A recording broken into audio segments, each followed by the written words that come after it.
All right, Justin, go ahead and fire it up for us. Let's get going.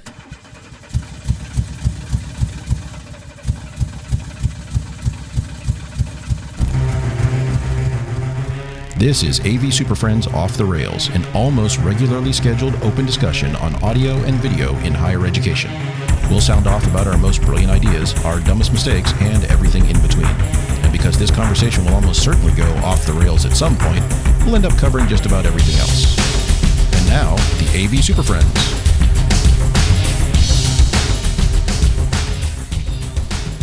For March 18th, 2022, it's the AV SuperFriends Off the Rails. Welcome back, everybody. Time for another Friday afternoon podcast adventure. Had a little trouble getting the show started, but we're up and running now. Seems to be humming along just fine. I haven't changed the oil in a while. I think it was the choke. That was the problem. Yeah. Yep. My name's Chris Dector. I'm joined today by Mark, Jamie, Justin, and Larry. Hello. And on today's show, we're going to discuss the support structures that we use at our institutions. Or don't use, or the ones we say we use but don't actually do properly. the ones we tell people we use. We're going to discuss auto framing cameras and auto tracking cameras, and that's fun stuff. But first, the ever-popular AV News. So this article is actually a follow-up from a discussion we had, about 3-4 weeks ago about kind of emerging technologies. We focused on blockchain and Bitcoin and digital credentials and so on and so forth. And this comes from EdScoop, and this is an article entitled Automatic Credential Suggestions Coming to Popular Learner Records Platform, which is a hell of a title. Mm-hmm. Basically, what they're getting at here is that there are a number of these kind of online credential programs or online credential libraries, and they are starting to work together to share credentials between them and tie them to whether it's a skill credential or a degree-based one, but basically something that will carry forth and carry from institution to institution and go with you, the learner, across shared platforms, which is kind of what we were talking about just a few weeks ago. And I think we would all agree is definitely going to be a big part of the future of higher education. So this one was I'm going to cool turn this over to Larry and Mark, who know more about this than I do. This one was kind of cool because I think, wasn't it kind of auto doing it based on the engine itself, this Territorium piece or whatever, that it would use the experiences based on this curriculum to kind of automate and allow students to see like, hey, this skill equates to this badge, just so you know, and we're going to go ahead and give you credit for that too. Which I thought was kind of nice because it was kind of took some of the creational piece of that out of it. But Larry, you're actually doing some research in this domain, and you had mentioned there's some universities that are already doing this type of stuff that it may already even be tied to the blockchain proper. Oh, yeah. I've talked to several. I had to do a paper on this for my grad program. And so I reached out to Arizona State University, talked to Stuart Rice there.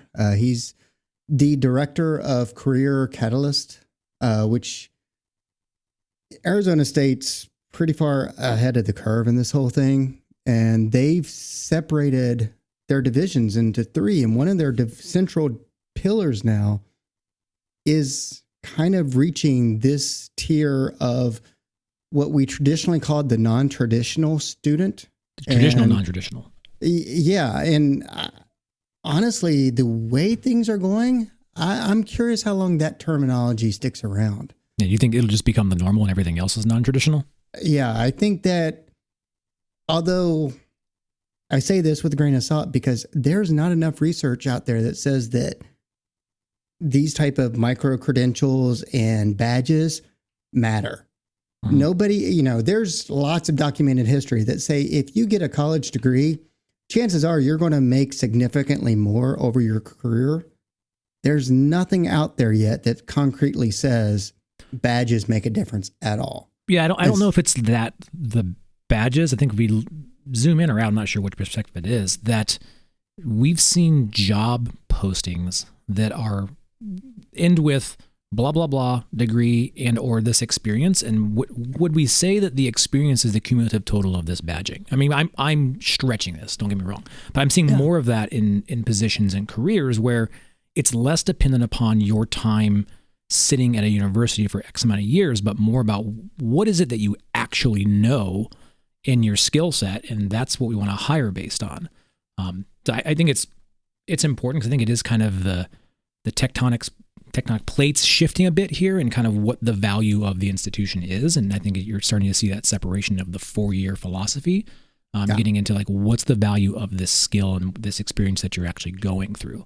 And I think we're 100% in agreement with that things are shifting in the paradigm of what people are looking for. But part of that is just the nature of the job market right now. They can't find enough people. I am curious over the long term, does the value of educating the whole person, is that something we need to consider in this whole thing? Because in micro-credentials, you are learning that skill and you are only being graded on that skill. And depending on how well the instructional design portion of it put together, you might have a very narrow understanding of that skill. And so there's definitely an aspect of it that is concerning if you're trying to look at someone who can, I've always been a big defender of the liberal arts. Like I want someone who can communicate, think critically. I want somebody who's more developed than your typical skill person. I want someone I can teach. I want to know how that develops into this. Or do you look at the fact that they have a substantial amount of badges and that gives you the same kind of idea? Justin, maybe. I think you're onto something, Larry. Looking through just a little bit of research today on badging, Illinois State's been badging quite more significantly than Arizona State, not on the blockchain, since 2016. And they give examples of their students getting badges for this really good paper they wrote in this class and this program they did for the community on this thing over here and this other thing. And what I've learned going through different articles and research dating back to 2016 is that micro-credentialing is not going to replace the degree. But if Sam has a degree from WKU and Bobby has a degree from WKU and both apply for the same job, but Sam has 10 or 15 more credentials in these very specific things, which you can start to identify the quality or the type of person. Oh, look, they're doing outreach in the community. They're going the extra mile. They did this, they did that. So I think it's going to be an additive potentially. What if it was crazier than that, though? What if you had degrees that were a la carte degrees that maybe are completely away from what we recognize right now and said, okay, we see it now. How many semester hours do you see to qualify for your degree, right? Well, spin it. How many badges do you need to have in these domains to qualify for this degree? Like, I think that's the actual path. Yeah, and in my research, that was one of the big advantages that came out through blockchain. In the past, we have segmented our student populations into programs, into colleges, into majors, because we couldn't handle that many people doing their own thing and being able to... It was a lot of work. To say that they have mastered any particular skill. Mm-hmm. Now, if everybody's just getting their own badges, I can see a world where that becomes what qualifies you for a job, not your degree. It also could be watered down. Illinois State, they bought 10,000 badges plus, and they're handing them out. Like you get a badge. You get a badge. Like Oprah hands out cars, man. So there's got to be some. Let's face it. The 4-year degree's watered down right now, right? I mean, wouldn't y'all agree? From depends on the 20 brand. years ago, it depends 10, 20 years ago. Yep. Well, it does. Harvard versus somebody else. Like, I agree with that. But I would argue it's not where it comes from. It's what the degree is in. Yeah, that exactly. too. Can't argue against that either. But generally speaking, 20 years ago, a 4-year degree was worth more back then than it is now. Generally speaking. But think about what this does for the undecided student, the student who hasn't quite determined exactly what they're going to do. And you hear these stories all the time. I just invested 2 years into this major and then I got a bad grade. So now I have to rethink everything. So now I got to add another 2 years onto my 4-year experience. Yeah. But this gives them quantifiable data that's there. It's like, oh, this is still a value. Here's your skill set. You can apply this to any of these badge-based careers and still have success. And that you're still getting value from your experience. Along those lines, one interesting side product or side effect of all of this is because of the nature of blockchain, that all of these records are permanent. They are not alterable after the fact. When you get that bad grade on that score, that can never go away. And anyone who looks at your record from here on out will see that was part of your history. It's a new way of like segmenting society, and it might have unintentional consequences. Oh yeah. But I hire Ferris Bueller to go in and change my grades after the fact. So I think one of the things that's important here in this is that there has to be a way to share these across all the services to have similar, right? So kind of like our accreditation processes that we go through now. How do we know that a med student is a med student, a vet student's a vet student, and that History 101, no matter where you teach it, can transfer and what can't transfer? When it's just individual institutions, that's all fine and dandy because I get the I'm a Sunshine Award today. But I think the one of the big parts about this is that these different places are starting to say, okay, well, we recognize across our boundaries that we're all equal. That just because your badge was issued through, Jamie Incorporated, Larry Incorporated says, hey, look, it's same badge, just it was issued by somebody else. Same badge.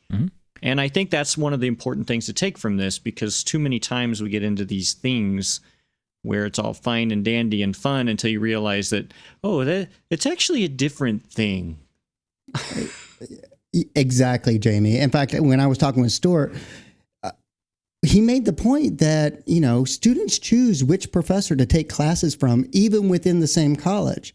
And they still get English 101, but someone's English 101 fills in a whole lot quicker. And so they've had to create, or they've taken the opportunity to create committees within each college that work on these credentials together to make sure that there's a uniform approach to what they are. I think you're going to see like the Federated North American Consortium of Higher Education that's going to come out and say this is our. Just because you said you're going to see and actually had a really complicated name, do you by chance already have something? But there's been rumblings of this for years, that like having the common curriculum, the common syllabus, the common backcore trappings that make up this common experience that would allow students to do that a la carte, choose the best instructor for this one thing across the country, around the world. I think going back to kind of the core of this is that's the door that blockchain opens for the student experience, is they can do this kind of cherry pick around, but it does offer a whole host of other questions of like, what does that mean to the traditional four-year degree? What does that mean to these institutions that have heavy investments in that? And so I think we may have brought it up. Does four-year institution becomes summer camp with online education? Like, I don't know. It can be I think they'll stay, but what'll be interesting is this idea that I can move courses around, that, like you said, we can kind of do that now through our transcript if colleges give certain, usually it's regionally. They're generally regionally accredited. And so if I move from, state university to whatever state university, usually they have some sort of agreement to share. But that was the whole point of the transcript in the first place. Isn't blockchain kind of, and as someone who's personally that? been bitten by them saying that course you took way over here at 2-year school, whatever, in a different state doesn't count because we don't. Basically what they said is that may be fine, but we don't know enough about them. And I think that's where we'll see this kind of universally adopted, system through the blockchain or whatever come across as those. So yes, we recognize that these did this. You checked all the boxes, thus that will transfer. An interesting point is, just like we were talking about on a previous show, hybrid and high flex, who has the power, whether it's the instructor has the power to determine the learning environment or the student. This is kind of the same way. Like, I recently applied back to grad school. I had to pay the university I attended and gave a lot of money, additional money, to get the grades that I earned while I was at that university, so I could give those to another university who I will have to pay at some point in the future for those transcripts. Blockchain I'm now the owner of my certificates, of my learning experience. Minting all fee. of a sudden, I'm in charge of that. It's an interesting concept. Right. Well, yeah, until Amazon side, buys that blockchain company and then charges you to exactly. On the flip side, if this advances to the blockchain and people, the audience that's looking for your credentials, they need to be educated on how the credentialing system works, because I can go to Mozilla Open Badges, download the software, and I can start creating badges that I'm a neuroscience surgeon, brain. I do that for you right now. I'll give you a degree. And so, if I can put that on the blockchain and I can make it look like everybody else's, there's still some degree of, acceptance, adoption that's going to take some time with all this new technology stuff. I've never ruled out the fact that like a clever desktop publishing degree can get you a degree a lot faster than actually going through a 4-year program. Yeah. It's not what that means, Mark. Prove it.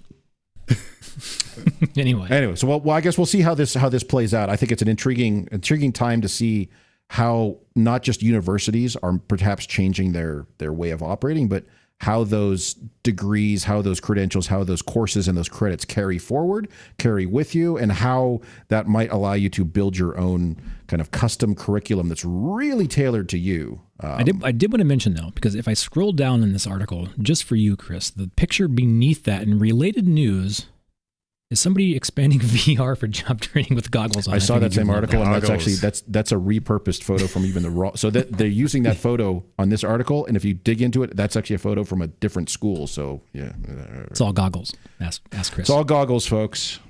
Anyway, goggles on, please. Let's take a break. There's a great new digital magazine from Higher Ed AV Media found at higheredav.com, and we do a special monthly show where we actually stay on topic. It's a show where we try to really focus on a single topic and break it down into AV SuperFriends style. That's AV SuperFriends on topic, found at avsuperfriends.com, higheredav.com, iTunes, Amazon, Spotify, Google, and wherever else you get your podcasts from. So for our first topic today, this was a conversation that's come up a few times because all of us at different institutions, we all handle this a different way. But how do we structure our general support, our AV support, our IT support, our classroom support? And Mark, you had some specific kind of questions around this. It sounds like this is something that you've been trying to work your way through as you guys go through this massive multi-year, multi-decade long, constant, continuous constant reorg. Flux of. At which point adaptation. You're going to end up with the same org chart you started with at some point. Oh, yeah, it's all flat. But so yeah, you had questions about the difference between how do you define tier 1, tier 2, tier 3? Who makes up those different tiers? Is it the same people doing different tasks, or is it very clearly defined? So I'm going to turn that one over to you. I think it's an ongoing evolution here. Everywhere it probably is, but I'm just curious, like at large, how do we look at this? Because do you have your professional full-time technicians answering phones? Do you have them just responding when things are escalated? Is it scheduled? Is it firefighting? Is it and I know there's not a single answer that's going to represent everybody here, but generally we have students that are on phones, and we recognize them as tier 1. But there are some expectations that sometimes that'll escalate really fast to tier 2, tier 3. And maybe those full-timers will go out and spring into action and go out and do the firefighter thing. But sometimes I get this sense from some admins that that's not the way that we should be doing it. And that if it's not dealt with on tier 1, tickets in, and then it's after the fact responded and somebody goes on site and remedies that. But that in itself creates a whole lot of administrative follow-up through ticketing and yada, yada, yada. And we want to capture that. Yes, we want the metrics. We want to know what's going into it. But then you have some level of aggravation that happens with staff that are, let's say they're programming and they're in deep, they're building, racking, programming, wiring, doing all that stuff and trying to meet it, get it ready to go out and deploy. And now all of a sudden they're blindsided by a student who comes in and says, "What do you know about this space?" And everybody's like, "I don't know. Tell me what's wrong with this space. I'm assuming it's working fine, but you're clearly here telling me there's something different." And it always starts with, what do you know about, from the students, right? And as far as I know, it's working, but it's not. And so now they have to stop what they're doing. And now are they tracking project time now and have to shift into this different bucket of modality time to now go and respond in the meantime? Now, I'm curious to see, do you have clear lines in the sand when we kind of escalate through, and what are the expectations of tier 1, tier 2, and tier 3? And do we even have common language around those? That sounds all too familiar with what we deal with at WKU. So very much like what you were saying, students answer phones. Problem can't be solved on the phone. It escalates to the support staff, who may or may not have to go out and do something, reset something, replace power supply, very basic stuff. If they don't know, those staff come to our engineering side, and in the middle of, the field techs on the engineering side wiring up racks or trying to, deploy a QSys config or program Crestron, like, oh, excuse me, hey, by the way, which is interrupting their project time. And it's a balance. And I don't really know if there's a good answer or not, except for hire more people and where's the money? Or people I don't know. Is the answer, because ultimately admins will say, why do I have more people sitting around here when things are not on fire? Right. And so what does that solve? Yeah, Larry, I feel like you have an answer. It depends on the expectations of how fast you need something fixed. And sometimes, like you said, more people can't fix a problem faster necessarily if there's an RMA process and all that. But to be able to have, can they turn it faster? Right. Well, if they're pushing and pulling at the same time, the wrench goes nowhere, which seems to be a lot of the problem sometimes. That's a process right? problem, not a manpower problem. Exactly. So we need more type of, like, at least one, maybe engineering type brain on the support side that they could go to answer these questions and maybe help mitigate or proactively solve these problems instead of reactively. Larry says no. I'm just trying to take Larry's baby crawl steps through that camera. I'm about to, because you just keep talking about as if they're separate, and I disagree entirely with them being separate. Well, that's a different conversation. I'm telling you the way it is in my world and how to fix that next step, that next baby step. Now, if everybody was the same, I don't have control over that. Together, I don't have control over that. Yeah, the students are tier 1, and then they escalate to tier 2, which is my installers and my configurators and that group. But I don't have them segmented that they're not support too, because I'm a firm believer that the people who design the systems and install the systems should feel some of the pain when the systems don't work. Oh, I agree. Oh, we do. They should feel it immediately. Like there should learning. That's what we use Fusion for. It just goes right into the ear, starts alarming. No, but the learning process happens so much faster that way. Well, how do your level 2 people feel that pain immediately? Is there an escalation they're where fixing it when they skip level 1, or like how does that process work? Level 1 goes straight to level 2. And it's like, hey, you need to come with me and drag them to the classroom. No, level 1 tries to fix it. If they can't, my full-time staff goes. Now, how I get around that's the same here.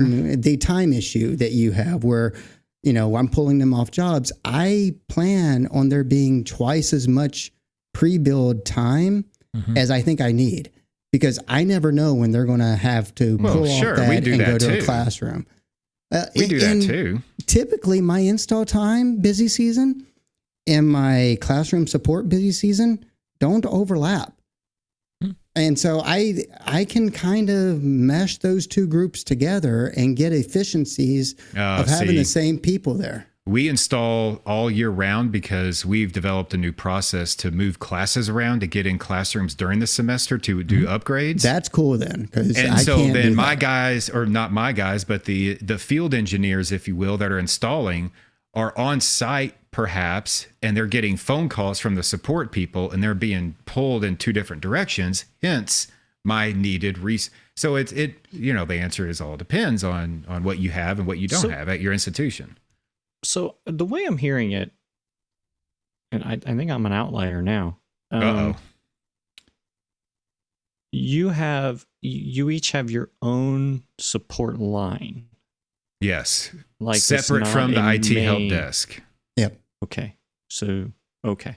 That's where I was going to go with this, because I think you are onto something with that question, because and you and you have a delineation in your staff, whether it's students or full-timers, but there's a delineation between ticket runners and we'll call them worker bees, install techs. I don't really know. But there's a delineation there. Sort of. Students We do. work the desk, but if the students are running, my fat staff will pick up that. Did you just say your fat staff? No, I did not say that. I said my staff will pick up the phone at that point. You're gonna hear Somebody about on that Larry's later. staff's going to come in and be like, dude. Yeah, and I think there's everybody listening. There's probably a version of this somewhere you're fitting on here, and the sky's not falling. Yeah. Like the things No. are operating, but I think going back to what you said, Jamie, there is this pressure that there should only be one support desk for campuses, and what does that mean, and what does that change through your dynamic of support? We tried that. It failed, and I can go through that if you want. But yeah, that's what my university does, and in fact, most of my understanding of most of the Missouri system schools, is that there is a one IT help desk that has dedicated phone people. Yep. Right. And whether it's 1, 2, 3, 4, and then there's overflows, whoever is assigned as overflow that day. And they're just the typical 911 triage folks. The nice thing is that there's one phone number, there's one email address, there's one ticket center. It's all tracked out of that. The sucky part is that you never reach the person you need right away. Mm-hmm. Now, So there's latency that happens. I've got a story. There is some latency, yes, but, and I know this is processes and procedures based, right? And so the idea is when the phone rings, you pick it up and you're already in whatever ticketing tool you're in, you're creating this ticket, and then you hit save and you go and do whatever. Well, as soon as you hit save, it's triggered, right? It goes to whoever it needs to go to, whether or not it's your staff or not. And for us, that latency is very low. And if we have a quote critical ticket, we usually have a person in front of this situation within 5 minutes. So the latency between just having a direct line and going through this, we have not experienced it being too terrible. The worst part is that people hate calling a phone line and not actually getting to the person you want to get to. However, as you all, and the question being is, as you all know, when you pick up that phone, and here's the issue, my camera's not working. Great. In our case, the computers are dealt with by somebody else. So if I show up and the camera's not working because of a computer issue, I have to call somebody else anyway, right? That's painful. Most of the time it works out, but that's why I was curious. Our install, and as far as our delineation of labor, the install crew is tier 1 and 1.5. 2, 3, 4, 5, 6 is this guy. And even for not just my own university, sometimes for others. But which leads back to Larry's point of, yes, I know when I put in a system, and it's because usually you get the most tickets the first 2 weeks of that system going in, because either A, it's new, or B, you didn't do it right. The burn-in cycle. It's got to burn in a little bit. Yeah, so I we hear call that about a it soft immediately, opening. right? So but we don't have a giant staff. We don't employ a lot of students to delineate some of that work. So what are some of the types of stuff that you would say, and Larry, is tier 1 that you are recognized this is tier 1, and what's the threshold when it's escalated? And are the people who are answering those phones empowered with the right tools to actually do that kind of stuff? Well, in my case, my students are, because at least to handle the stuff they're responsible for, because I make sure my students are involved in the installs during the summer. And so they know how those systems are going together. I try my best to get them to the point that they're actually programming them. I want them to be as familiar with those systems as they possibly can be. That's one of the reasons I really love Jamie's idea of having the students do room checks all the freaking time, because they get familiar with the rooms. They know how they work. They know what the room should and shouldn't do. And so I think that's a fabulous idea. And the more experience they get, the better they're able to assist the client, which is one area I kind of want to push back against Jamie's idea. I mean, even though there's not much latency there, I would say 70% of our calls, my students or my full-time staff get to talk to the person on the phone. They can remote into the control system. They can remote into the computer.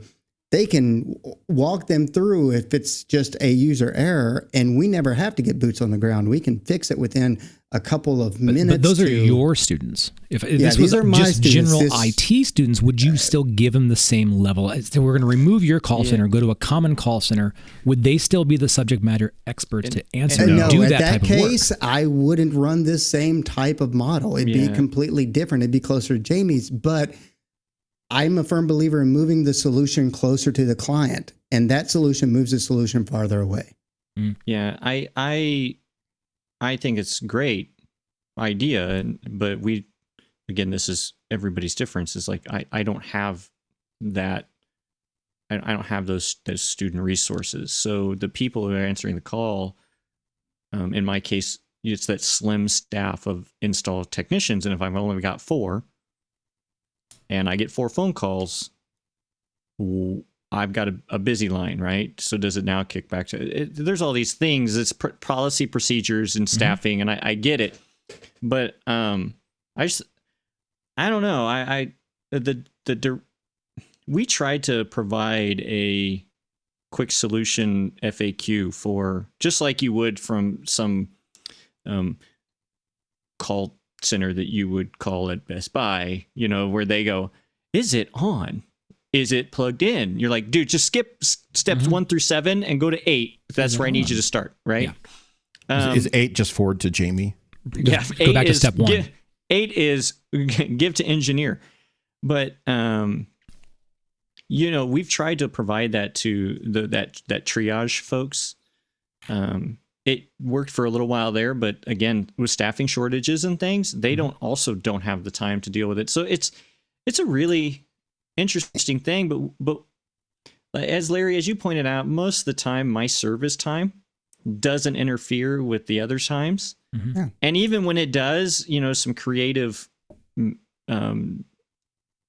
manpower deployment usually takes care of that. So, and I think we're all dealing with it. I'm wondering if anybody's listening that has ironed this out and has a really good example of how this works if you are centralized as a common support desk. And do you give those folks access to that? Like, what do you see as the handoff where tier 1, tier 2? Because I see a lot of weird stuff. Zoom's not working. Oh, well, we'll put a ticket in and just kick it over, and then it sits in a queue, right? And so how do you get past a lot of that interpretation of what the client is saying if you're not the subject matter expert in what's going on? Because I find that it's often that query between what's calling in and what they perceive the problem is. By the time you get to, I just can't get into my LMS. It's like, well, that has nothing to do with the camera, right? So, and it's not even just that query or that conversation, because my students, who are as much subject matter experts as the students can be, also has our instance of GVE running, and so they don't have to ask all those questions that the Best Buy service center would ask, because they can look and see, oh, wait, I'm getting sync on this, this, and this. I know at least this much of the system is working.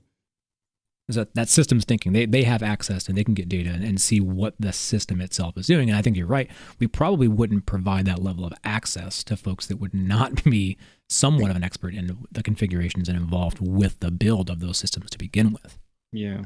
And we have and this is with most folks, right? There's a talent and initiative gap, right? And so just to Mark's point earlier, do you give them the tools in order to provide better service? Yes. Do they have the initiative to always use those tools? That's a good question. Or talent, right? There's a lot of times where I have higher expectations of my talent than I just went and rebooted it. I just turned off the whole thing and turned it back on again. The power plug has magic. You just pull the power plug and it fixes everything. But I I think that is the biggest key here is how do you enable, how do you make sure that those who you employ are capable and confident and competent in providing those support services? Because I know that I get drug in on a lot of tier 1-ish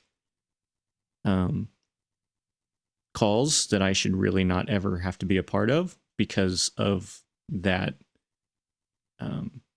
that talent pool. Yeah, I think we probably all have bucket loads of instances that was just operator error, right? And we see a lot of when you're responding to a support desk that's not your own, you come across a higher, deeper pool of tickets that are put in that is just operator error, right? Because the magic word was said, I'm in a classroom. Oh, let me just put that ticket in, and it's no longer in my queue. And you get down there and everything's fine.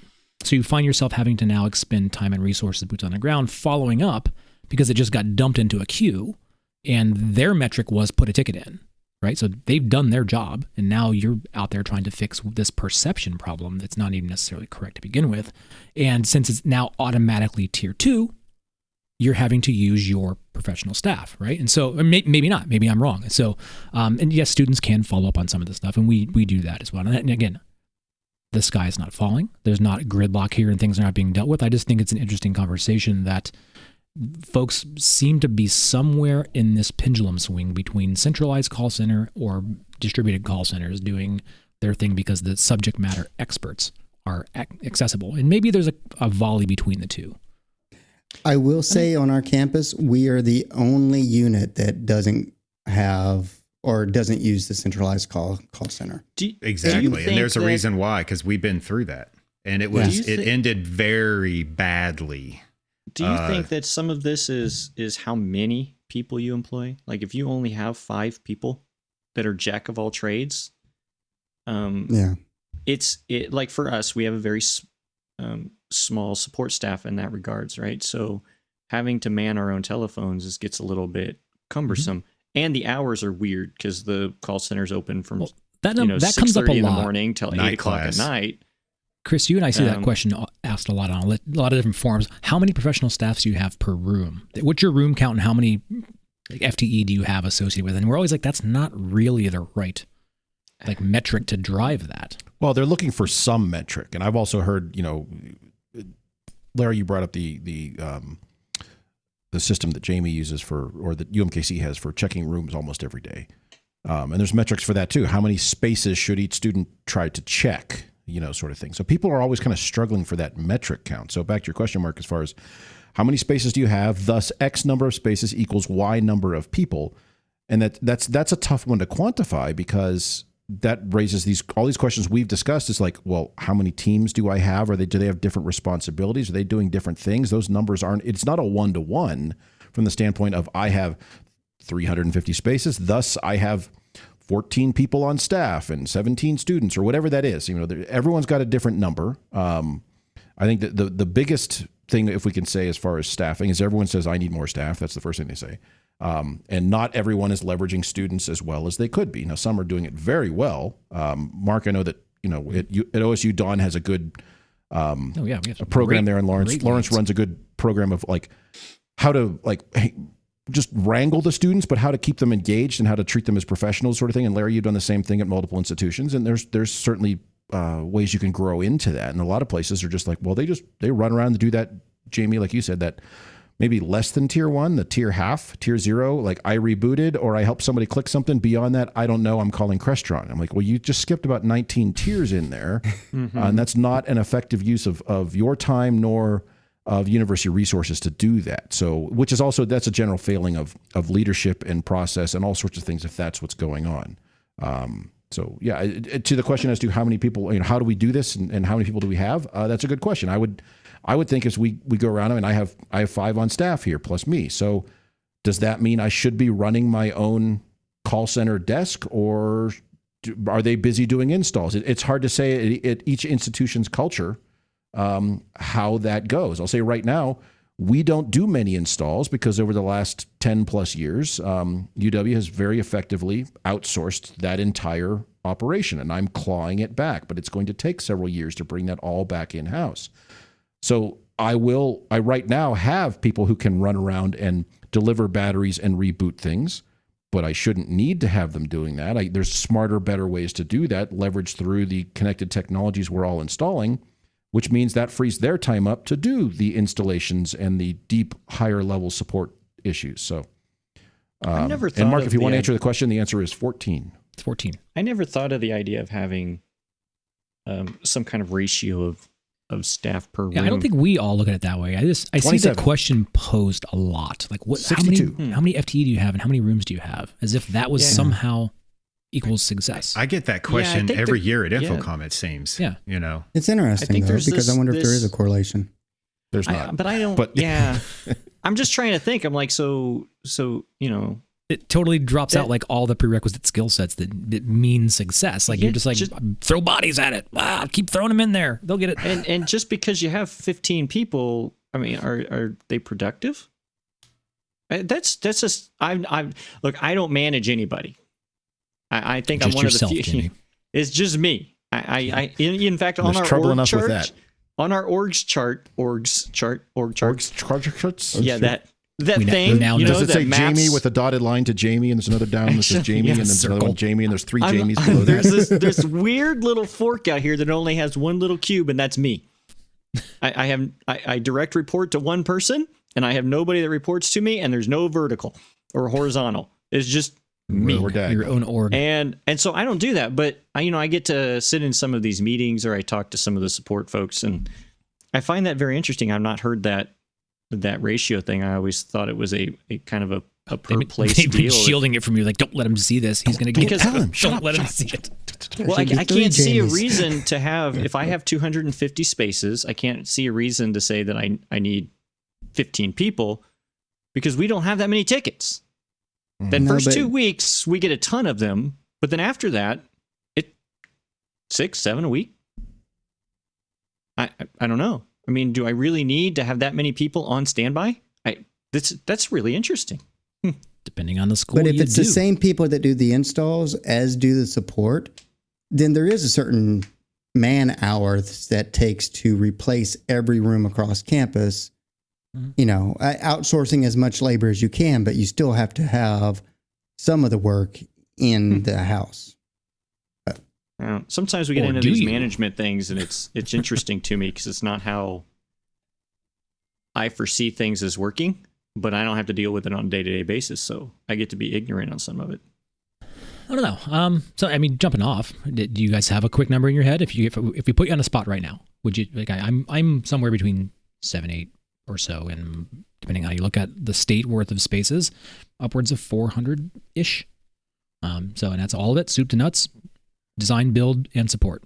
we have. Does that around- include? Wait, is that departmental, general? It's I mean, all how do you yeah, define all of those it. That's spaces? just general and departmental lumped in across all the different. How do I satellite have more campuses. spaces than you do, and I'm like 1/3 the size? Well, Yeah, I mean, well- I'm also rounding down. I'm not putting all my conference Rounding spaces down by and a stuff in there lot. too, but like learning spaces proper kind of a thing. Oh, yeah. All That the changes AV systems that we support, we're probably somewhere between 750 and 800 facilities, rooms with, 4 people that are engineers. One of those engineers is a project manager. Then the support side has 5 or 6 full-time employees with some student workers. And then we work together because we all report to the same boss.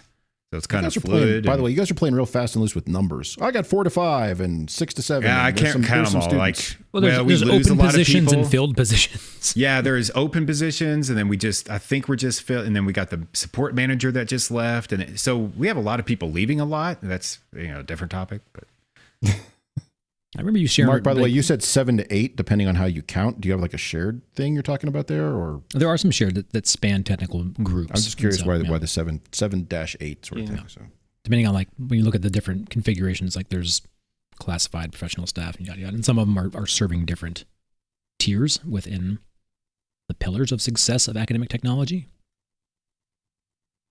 Just to confuse it. 300 just learning spaces. I'm not counting anything else. Mm. And I've got 5 full-time staff plus me doing those. And the number of students that I have is not enough. Yeah, that's always the answer. Never enough 7, students. 12, 114. I have we- 7 right now, and they manage everything from 8 o'clock in the morning till 9 o'clock at night. So I really need a couple more to give me some good overlap. See, we're right around that 250 to 275 quote learning spaces. There's 4 full-time like technicians that support install technicians. There's 2 of us that are engineers / programmers / tier 2-ish. That's 6. I think with the right, I think 8 is like the perfect number to have. No, but we have no students. I mean, that's it. Those people. Now, there's a couple of open positions, but I do think with the right people, that 7 to 8 for us would be a really good thing. You know, finding right people. Right. But I would love to have an opportunity to be able to get students. We had them at one time, and not anymore. You know, did they get lost or something? They are at school, right? Is that what's going on there? They all went out to check a room and never came back. They are there, right? Dude, I it's been cannot 6 put years. Shut up. my Don't say anything. I can't get the pulse of that. There's Who's a lot doing of room discussions checks? that. Well, it used to be part-time / students, Okay. and then we went through some budget cuts, and now we have 2 of the full-timers actually come in at 5:30, but then they leave it at 5 to 2, right? So they leave at 2 o'clock. And so that's where it gets really, really iffy. And some of that's budgetary, some of it's labor deployment, some of it's all those other political things that I don't want to deal with right now. But that's how. No students. I keep asking them about it, and we employ students in IT in different areas, just not as much as I wish we did. And I can't figure out why. Everybody says we want to, but there's always a but that it's like the ... on the text, like, but ... They're writing something. Oh, wait, they deleted it. Wait, they're writing it. Wait, they deleted it. So I push on it all the time, but nothing. Which is interesting because when I was there and I was stationed over in Block, we had like 8 students to cover those multiple buildings over there. So yeah, there's definitely precedence for it on campus. Yeah, departmentally. So the School of Business, there's also some of the professional schools have a few students, but they work for the department and are dispatched through the IT people. They're not actually ours. So like Larry's idea of, hey, we train them up, we give, great. That's wonderful. And within their little world bubble of their building, they do get to do those things, but they're not deployed outside that building because they are employed by the department who owns that building. Yeah. So I got it's just they're not general pool students. Question for Larry. Do you have an internal training program where students train your students? Or how do you onboard your students? I don't have that here yet. At Butler, I had one of my students who was good at training, and I used to take like the first couple of the first week of the summer and do like a crash course boot camp with all the students, and he just took that over and did all the training after that. See, now I do have a lot of mentorship where I stick the younger students with a student who's been here a while, but also stick the students with full-time staff whenever they do installs. Yeah, that's the fear that I hear around me with hiring students. So we do hire students, but it's for the grunt labor. I answer phone. I, enter text into ticket of what they told me and hit submit. It's that kind of stuff. They might do a little bit of Zoom room troubleshooting, maybe. But the fear is that, well, we train our students up. And just like, every other fear I hear about good employees out there too in corporate world, we train them up and then they leave, and they know the students are going to leave. Of our university. Right, exactly. So it's like, yeah, well, that's going to happen, yes. And some leave sooner than others, yes. But at the same time, just so I understand here, the concern is you train up students. By the time you get them trained, they graduate, they leave to do something else. So the alternative is you have to do it all again. So you have to keep doing it. Wait. What I'm saying is, the concern is if I train up students, that's a lost resource because they go away. So what you're saying is so that you just don't have students then? That's not the right answer at all. That's the purpose of school, is to train them and make them go away. So. Anyway, so just real quick here. I've been taking numbers down on a spreadsheet because you guys have been talking. So at UW, we have, if you want to, depending on how you count learning spaces, we have somewhere between 60, if you count one way of doing it, or 300, or if you count every space to which will respond, 475. 6 staff, 8 students. So doing ratios here, I'm going to run these in no particular order. So OSU, if I use your numbers of 408 people, yeah, it's 50 spaces per person. WQ is 75 spaces per person. UNCG, 50 spaces per person. UMKC, 45 spaces per person. UW, 95 spaces per person. Or if you count it the other way, 60 spaces per person. There you go. But of those, of those, there's some outliers. Justin's counting and my counting is a little bit different, but between 45 and 60 seems to be kind of where we're settling, which is probably an appropriate amount if you had to put numbers on these things. And learning, as we said, spaces. That's not an easy thing to quantify in any way, shape, or form. So print it, mint it. It's real. All right, so we're going to print that, and that'll be the one thing we can stand on for the rest of our illustrious careers here. But in the meantime, we're going to take a quick break. Do you have a question for the AV Super Friends, a topic to suggest, or were we just really, really wrong on something and you'd like to give us a piece of your mind? Well, don't just yell at your computer. Send us an email and we'll actually read it. Mailbag@avsuperfriends.com. We're always looking for good ideas to steal, discuss openly. And if your message is just full of great stuff, we might just invite you on the show. Mailbag@avsuperfriends.com. So for our last segment today, we wanted to talk about a line of product that we keep seeing additional development in, and we keep getting questions about. I think all of us are getting questions about this. I'm going to dance around it for a minute to see if you can guess. But it's one of those things where we use these in general spaces. Dancing is the key word. I'm dancing right now. You can't see me. This is all audio. They don't like see dancing, the dance. actually. But we use versions of these in general spaces, and people keep asking the question, hey, what about this? Or I saw a video about that. Or someone keeps talking about this. Can we use that? And of course, I'm talking about auto tracking and auto framing cameras.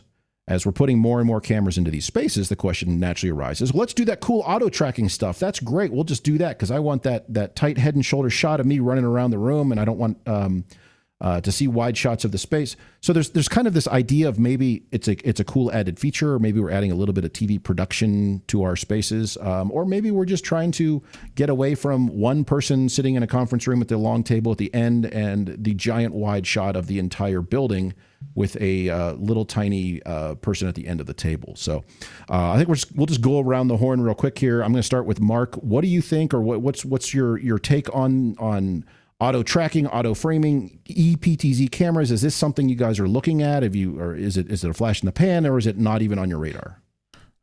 We are not deploying them currently. All right, next. Yeah, it's the need has not necessarily been there. I think we did a lot of PTZ cameras, and we've defined them as zones, the kind of focal pieces within the room. Our experience with EPTZ and things like that in the classroom setting has been not quite exactly what we wanted. We do deploy them in conference room settings and the like, seminar room, whatever. But that's, even those, with the feedback's kind of like, we like it, but we don't, and it's not exactly what we want. I don't know. I'm early on in some weird spaces. There was some thought that we needed to have them because there was the concept of, we got to have this ghost hunter thing. The face has to be up there all the time, and turns out, no, it doesn't. So I don't know. It's intriguing. We are constantly watching it, but I don't know if we have a defined need to have it yet. Yeah, very, very similar to Mark here. We've been asked about it a lot. People want it, but I find myself setting expectations and then not putting them in at all. We do have a couple projects where, like, hey, this may not work, but we're going to try it out, and we have this other means to deal with, moving the camera around or whatever. So are you cool with that? And they're like, yeah, let's try it out and see what happens. We're willing to spend the extra money. Let's throw an auto tracking in. And if it doesn't work, we'll just turn that feature off and use it like a PTZ camera. Now for the auto framing stuff, I'm super worried about that in classrooms, but it works well in conference rooms. And I haven't really had a problem in a conference room just yet, but we've tested them in classrooms and they jump around a lot. So I'm not there yet. That's, about About the same as Mark on that. Jamie, what do you got? I think I'm solidly in there's a time and place, and 90% of the time, none of our spaces fit either of those. Yeah. I do get requests, and I do enable that request occasionally, and most of the time the response is that's obnoxious, or it's it's never what people really want. They ask for it, like, no, that's not what I want. I thought they have this idea in their head, but it's not what is reality. And we had, and we've had some interesting issues where, classroom lighting is not necessarily awesome, especially if you're using projection. And we've had some issues where the auto tracking camera would lose people if it was too dark, and it would just not work for certain folks, and it just is kind of weird. We end up taking those out most of the time and have alternate ways to use the cameras, or instead of having that perfect medium close up, it's like Mark was saying, it's a zone, right? So you get 6 people, not 1, but you can get the gist of what's going on there. The auto framing ones I've had in, like as Justin said, in conference room, but I've had some success with. Most of my issues have been in the units that we've had up to this point all require the PC to do the AI, right? And since all of our PCs are managed and deployed in a different way, not always do those companies keep the drivers up to date, and or up-to-date drivers break something else, because so you're relying upon whatever company made this to make sure that the drivers match the hardware, and that you didn't accidentally push an SMS update to these PCs, but it doesn't match the firmware on the device. And I even had an administrator tell me this week, he says, well, I kind of like to have a better camera that frames me better when I need it to, but I don't want it to automatically do it because that's obnoxious and I hate it. So he wanted both things, right? I want it to frame when I want it to, but I don't want it to frame at all because it pulses. It likes to do its own things every now and then. So time and place, and again, 90% or more. I don't think a lot of our places are the time or place. I think it's a nifty deal. I think it's cool when it works well, but you take the precautions, take everything you need to do, because when it goes bad, it goes really bad. I think that's the biggest problem. It's like, it doesn't just kind of go bad. It just quits, or it stares at the ceiling or at some person in the corner or out the window. It's crazy. Yeah, I think I'm kind of in the same boat as Jamie. I'm probably using them more than anyone else in the group, I think. And I have tried 4 different models at this point from 4 different manufacturers. I finally found one I kind of like. And that one has been the most successful. Now, even given all that set up front, I still have a big button on the touch panel that turns auto tracking on and off, because if it starts to mess up, if anything doesn't work well, you turn that off. It's a good shot of the instructor station. And when they turn it back on, that immediately gives it a target for it to lock onto. So it's worked really well in those high flex spaces that I use it in. So, but I've been burnt with all the same experiences that Jamie said with some of the previous models. And so whenever I put them in, I monitor their use pretty closely.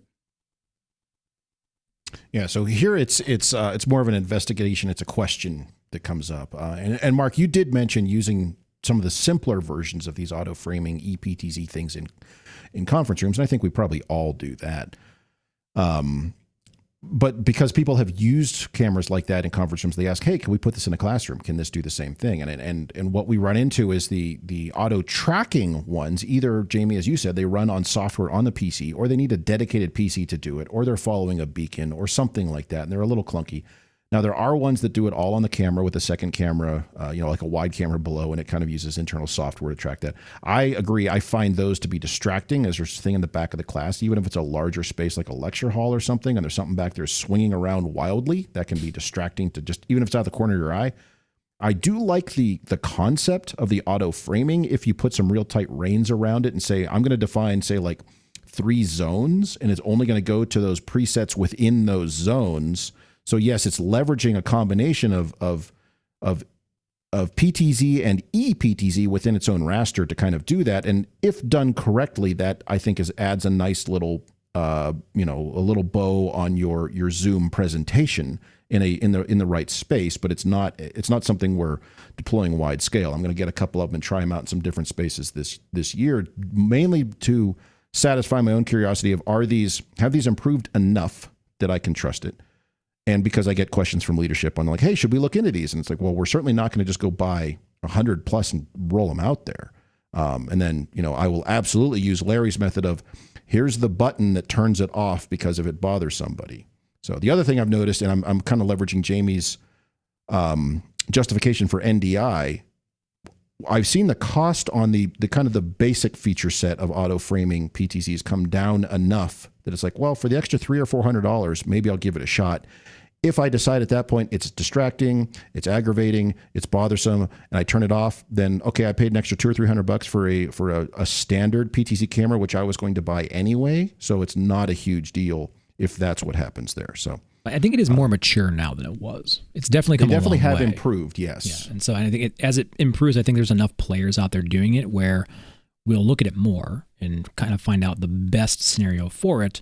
But I do think that I don't really know if faculty believe that the classroom space is a production venue. I think it's just kind of additive right now as a tool to kind of assist with some of this capture and remote delivery, but it's not necessarily a studio space. It's certainly not every space, not your standard 40-person classroom. It doesn't make any sense. It's not worth it. But in a larger space, primarily if I have the camera towards the back of the room or 2/3 of the way back, just because of where the camera is, and even when it's zoomed in, it's somewhat of a medium shot at best. If that can kind of follow someone across, I'm thinking of our traditional lecture halls where there's 35 feet of blackboard, marker board, whiteboard at the front, something that at least keeps them in a tighter shot, just from the standpoint of I just started Zoom and the thing just kind of sort of watches me, but just goes from preset to preset. That's enough for me to add that little bit of I'm ensuring that we're getting a little more engagement with the people watching remotely. So I thought you were going to say it keeps your instructors in a cage at the front of the room. They can't get away. Stay in this box. Don't leave. Oh, you're off camera now. You have to start class over. We just bury those underground electric fences for that. It usually works well. You make them wear a collar on them. Yeah, wear a collar on their belt or something. It's your PowerPoint clicker. You probably love that. Works great. Anyway, so sounds like that it's coming. Maybe it's not necessarily exactly where it needs to be yet, but we're all kind of exploring it. I think we're kind of baby stepping into it. And I think where we're seeing a lot of traction is in those simpler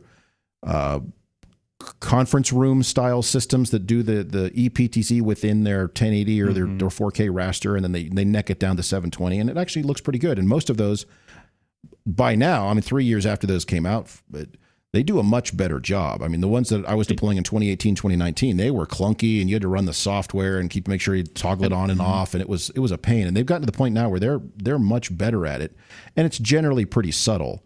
So I think if we see that same level of maturity into the larger PTZs, a year or two from now or 3 years from now, that might be something that in certain spaces it makes sense to go with that. My favorite is when it helps you frame from the camera, and then Teams helps you frame within Teams. So now you get a double hit. It does raise a good point. To scream if they start doing it in happens. software, and we see the same problem, by the way, with Zoom and its audio processing fighting your own audio processing in the room, and to the point where they had to add that little original sound button to turn some stuff off because so if software starts trying to do auto framing and the camera's doing auto framing, it'll be a mess. Buyer beware. We'll check back in a few years and see how that goes. Right.